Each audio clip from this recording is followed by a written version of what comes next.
Bonsoir mesdames, mesdemoiselles et messieurs, bienvenue à ce journal dont voici les principaux titres. Le président de la République arrive à Hafr al-Batan en Arabie Saoudite pour prendre part à la cérémonie de clôture des exercices de Ra'd al-Shamal, des parades militaires et autres démonstrations aériennes qui l'accompagnent.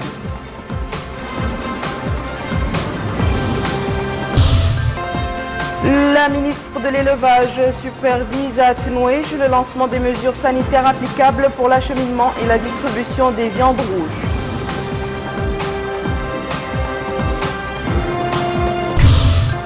Mort de 2 jeunes Palestiniens à Al-Quds après une attaque contre un bus israélien et l'armée d'occupation israélienne renforce la sécurité.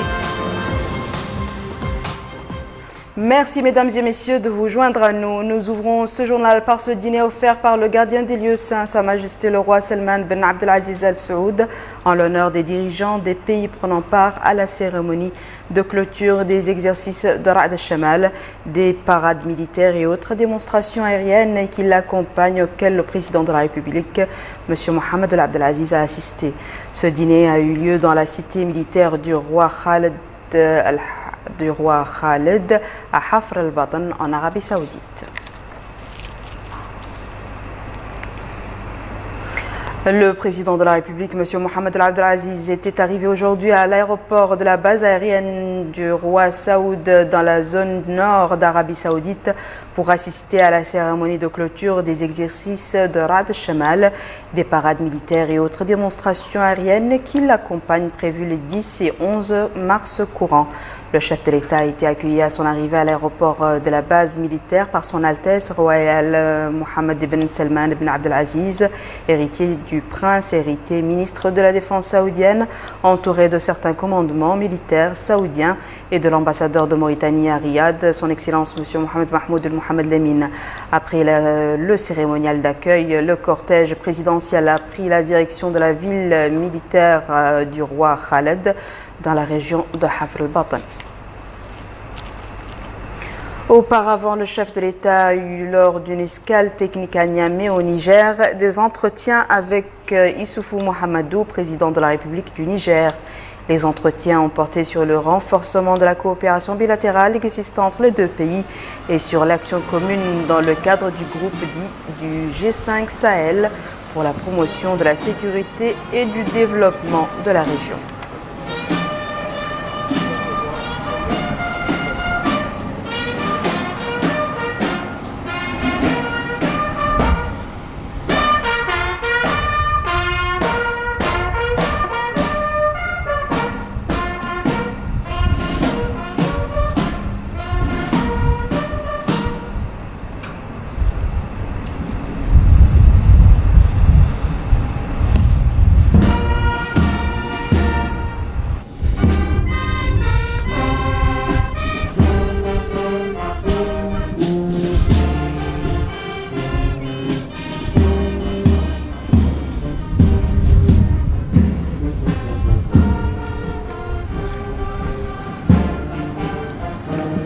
Excellence, Monsieur le Président de la République, les officiels d'intervention de la gendarmerie nationale, à votre Excellence.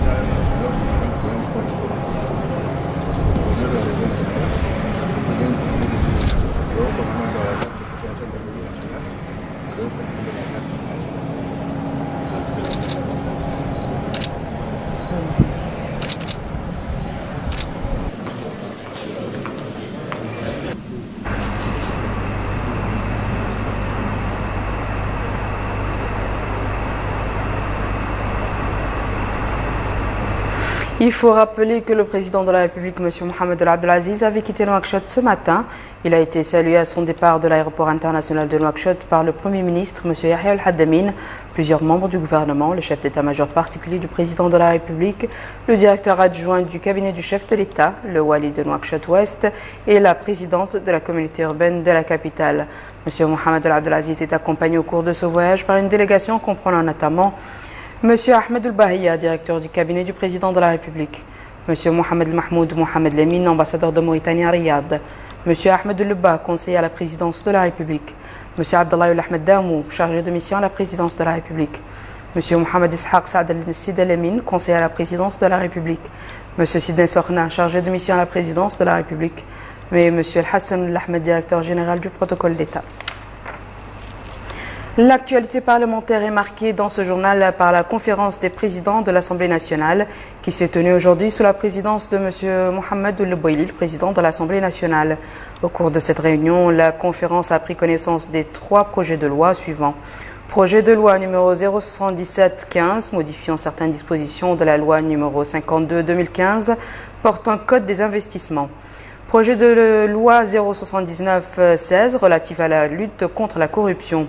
Projet de loi 080-16 portant modification de certaines dispositions de la loi numéro 2010-035 du 21 juillet 2010 relative à la lutte contre le terrorisme.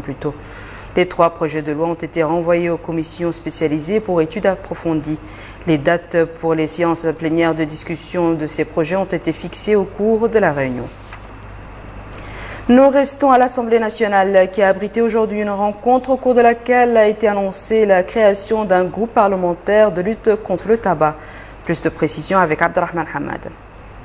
Les preuves scientifiques ne laissent plus de doute sur les effets de la fumée du tabac, sur la santé du fumeur et de son entourage.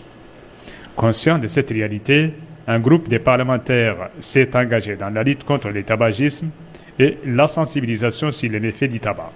Dans un mot prononcé pour la circonstance, le député Yahya El-Sid El-Moustapha, vice-président de l'Assemblée nationale, a souligné l'importance de ce groupe qui est désormais concerné par la lutte contre le tabac. Il a relevé les dangers du tabac et les préjudices qu'il cause, qui, dit-il, sont connus au demeurant. C'est ainsi que le tabac représente des dépenses faites en pire perte, faites ayant pour conséquence de tuer à mort lente les personnes. Il a ajouté que ce groupe va fournir un appui aux efforts du gouvernement et de la société civile visant à lutter contre ces fléaux. À son tour, le président du groupe parlementaire de lutte contre le tabac, député Ahmed El-Sid, a fait un exposé détaillé sur les dangers du phénomène, passant en revue les chiffres de décès annuels consécutifs au tabac à l'échelle mondiale. Il a ajouté que le groupe parlementaire ne ménagera aucun effort pour accompagner et appuyer les pouvoirs publics et les organisations de la société civile afin de contrer ces fléaux préjudiciables à la santé. De son côté, le président du réseau des journalistes opérant dans le domaine de lutte contre le tabagisme, M. Abdallah El-Zoubeir, a passé en revue les efforts menés par son réseau dans ce domaine, tout en exprimant la disponibilité de la société civile en général et de son réseau en particulier à accompagner les efforts de ce groupe parlementaire dans la lutte anti-tabac. Notons que plus de 4 millions de personnes meurent chaque année des maladies liées au tabac, soit un décès toutes les 8 secondes. Si la tendance reste la même, l'OMS estime qu'on comptera 10 millions de décès annuels en 2030, soit un décès toutes les 3 secondes selon l'OMS. Au Sénat, la Commission des affaires économiques et du plan s'est réunie aujourd'hui sous la présidence de M. Mohamed Mahmoud El-Hamakhattar, son président. La réunion a été consacrée à l'examen du projet de loi sur le programme contrat signé le 21 décembre 2015 pour la période 2016-2018 entre le gouvernement de la République islamique de Mauritanie et l'établissement national d'entretien routier ENER. Le gouvernement a été représenté à cette réunion par le ministre de l'Équipement et des Transports, M. Mohamed El-Khouna. La ministre de l'Élevage a supervisé aujourd'hui depuis les abattoirs de Tenouiche l'opération de lancement des mesures sanitaires applicables pour l'acheminement et la distribution des viandes rouges au niveau des points de vente répartis dans les quartiers des 3 wilayas de Nouakchott. Objectif, promouvoir la composante viande rouge à travers la mise à disposition de véhicules de transport répondant aux normes hygiène requises. Moussa Ndiaye. Cette opération de mise en norme des conditions de transport des viandes rouges dans les différentes wilayas de Nouakchott et au point de vente vient concrétiser les actions du département de l'élevage. L'objectif est d'améliorer les conditions de travail des différents acteurs du secteur.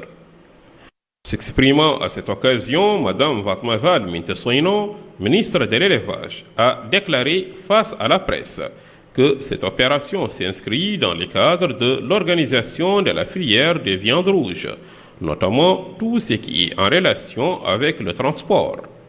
Madame la ministre a ajouté que cette opération est organisée en collaboration avec les organisations nationales chargées de cette filière et le ministère de l'Équipement et des Transports.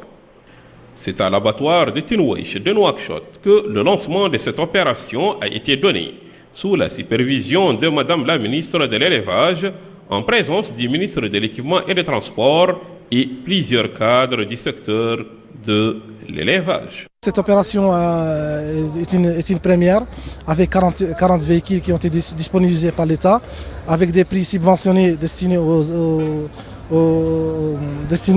bouchers. Et c'est les bouchers même qui détiennent les permis de ces voitures. Donc ils ont été vendus à un bon prix avec aussi un équipement que l'État a pris en charge pour développer le secteur du transport des viandes en Mauritanie. En prenant en considération la réaction de certains employés de ce secteur, on constate que certains réclament avant tout d'abord la mise en place de tous les outils nécessaires pour la réussite de leurs actions. D'autres mettent en exergue l'importance d'associer tous les transporteurs. Ils ont précisé que le nombre de véhicules mis à leur disposition est insuffisant pour le transport. Quoi qu'il en soit, l'opération de mise en norme des conditions de transport des viandes rouges dans les différentes wilayas de Nouakchott et points de vente n'est qu'une étape parmi d'autres pour répondre enfin aux conditions qu'exigent les services d'hygiène. Démarrage des travaux d'un atelier sur l'étude de la stratégie nationale intégrée de mobilisation et gestion des ressources en eau à l'horizon 2030 plutôt. Parmi les objectifs de la rencontre figure la modification du cadre institutionnel et juridique et la coordination des approches et méthodologies, en plus du renforcement des capacités des acteurs du secteur. Wakar Bailaba. Le taux de couverture en eau potable au niveau national est d'environ 50% et seulement un quart de la population dispose d'un assainissement satisfaisant. L'accès aux services constitue donc l'enjeu prioritaire pour ce pays désertique à 80%. Et à l'ouverture des travaux de cette rencontre, le ministre de l'Hydraulique et de l'Assainissement, M. Ibrahim Oulmarek Mohamed El Makhtar, a rappelé que l'accès à l'eau potable et à l'assainissement constitue pour le gouvernement l'un des principaux objectifs visés par le cadre stratégique de lutte contre la pauvreté. Il a en outre remercié la Banque africaine de développement pour sa contribution au projet de développement en Mauritanie et en particulier se favorisant l'accès à l'eau et à l'assainissement. Ce projet est financé conjointement par l'État mauritanien et la Banque africaine de développement BAD pour un montant de 14 millions de dollars, soit environ 6 milliards de guillas. Son impact va toucher 110 000 individus répartis dans plusieurs localités situées dans les vilayas d'Igorgol, d'Ibrakna et d'Itagon.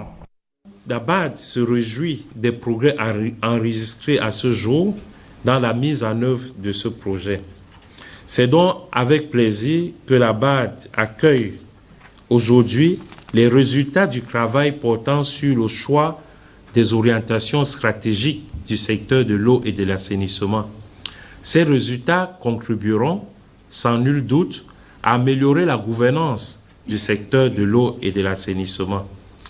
Consciente que les performances du secteur de l'eau et de l'assainissement sont essentielles pour la réalisation de la croissance inclusive, la BAD encourage une meilleure exploitation et utilisation de ces résultats.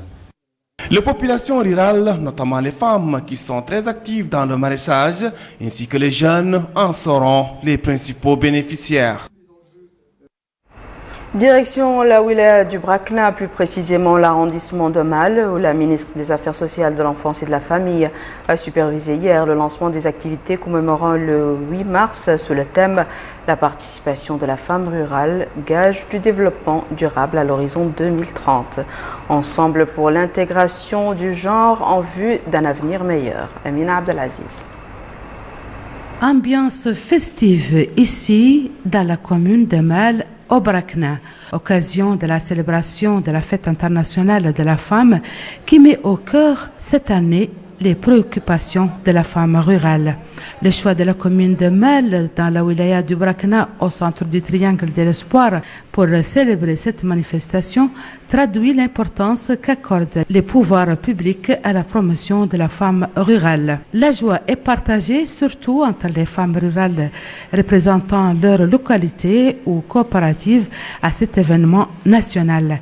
Celles-ci qui profitent de l'occasion pour exposer leurs produits et faire connaître au public leur capacité à exploiter les ressources locales pour une production artisanale intéressante.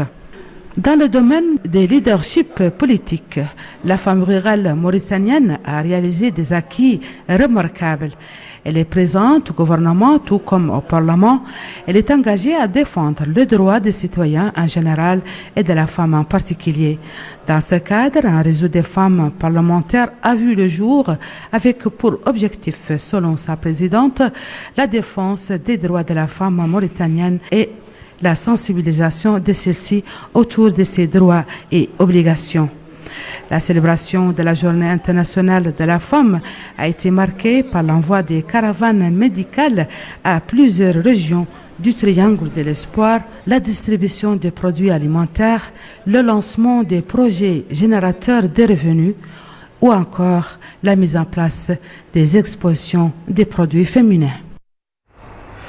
Les manifestations commémorant la Journée internationale de la femme, qui coïncide avec le 8 mars de chaque année, ont été marquées à Nouadhibou par l'organisation d'une exposition de produits féminins à laquelle ont participé plusieurs coopératives féminines. Abdul Adamaba. Cette exposition de produits féminins au niveau de la capitale économique du pays, Nouadhibou, dévoile les différentes facettes de la culture mauritanienne. Plusieurs coopératives féminines actives dans cette ville ont pris part à cette exposition. Ainsi, des bijoux, des tenues traditionnelles et matériels domestiques bien de chez nous ont été exposés. Ces deux femmes qui ont conçu ces différents articles, comme ces bijoux et nattes, ont évoqué l'utilité de ces outils.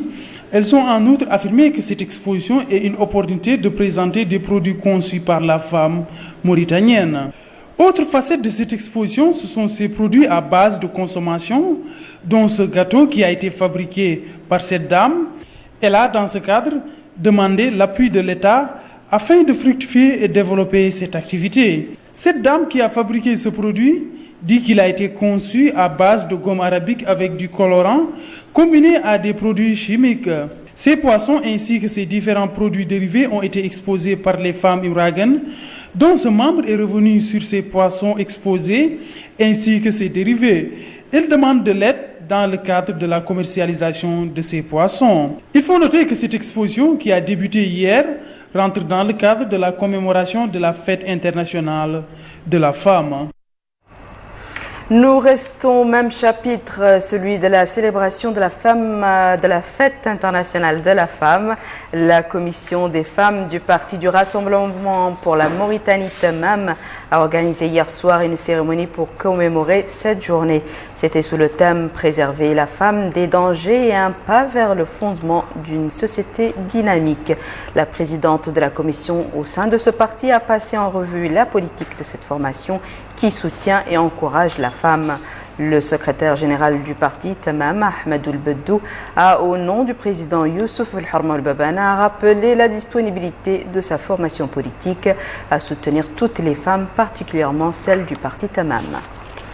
L'Association des sages-femmes mauritaniennes a célébré hier la journée du 8 mars au centre de santé de Dar el-Beda dans la Mourata'a d'El Mina. Les membres de cette association se sont portés volontaires pour aider les femmes et les enfants de 0 à 5 ans. La présidente de l'association, Mme Fatma Mtoulaye, a souligné l'importance de cette journée, rappelant que son association intervient dans les quartiers précaires pour aider gratuitement les plus démunis. Les femmes affiliées au syndicat de la Confédération Générale des Travailleurs de Mauritanie et la Confédération Libre des Travailleurs de Mauritanie, ainsi que la Confédération Nationale des Travailleurs de Mauritanie, ont célébré hier la Fête internationale de la femme. Cette cérémonie était marquée par des interventions qui ont mis en exergue le rôle que joue la femme dans la société.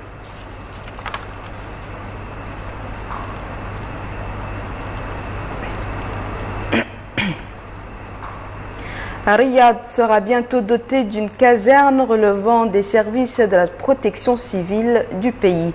La pose de la première pierre a eu lieu ce matin sous la supervision du secrétaire général du ministère de l'Intérieur et de la Décentralisation, M. Babbaoul Boumaïs, et du directeur général de la protection civile, le colonel Ahmedoul Alayout.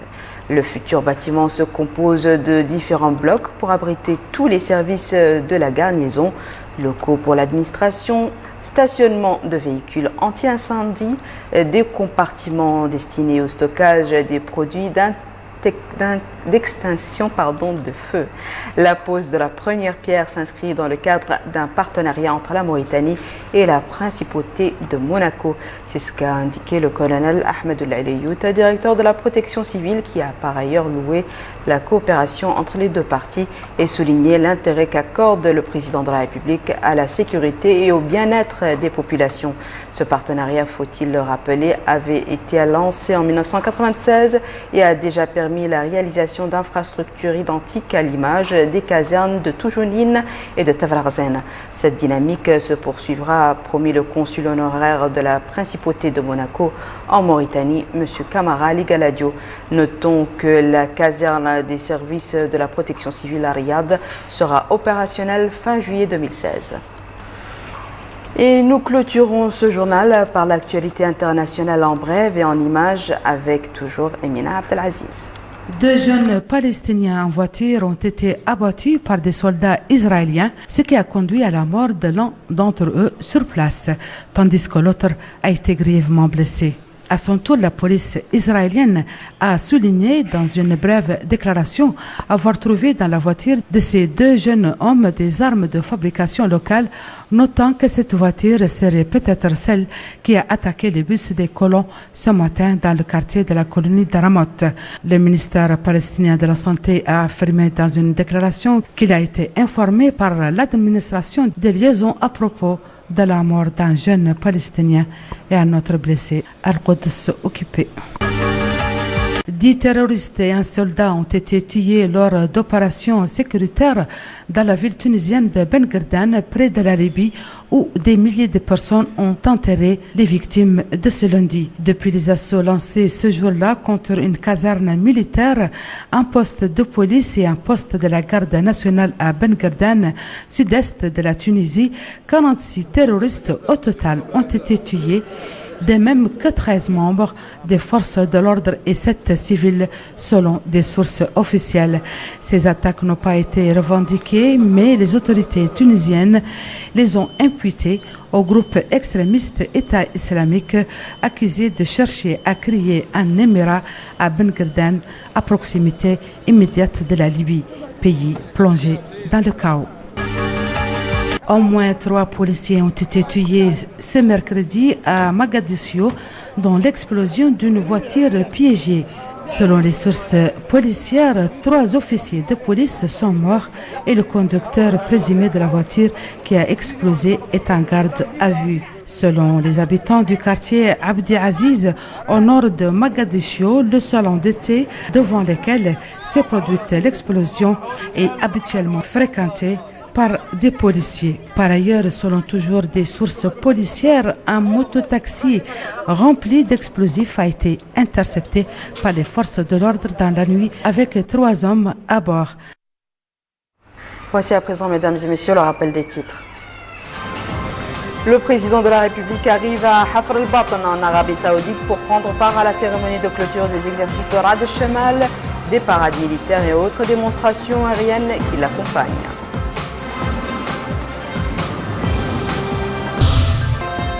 La ministre de l'Élevage supervise à Tenouège le lancement des mesures sanitaires applicables pour l'acheminement et la distribution des viandes rouges.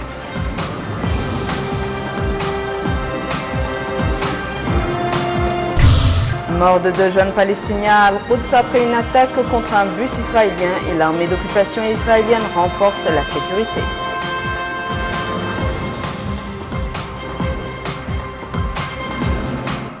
C'est la fin de ce journal, mesdames et messieurs. Merci à vous de nous avoir suivis. Merci de votre fidélité. À très bientôt, Inch'Allah.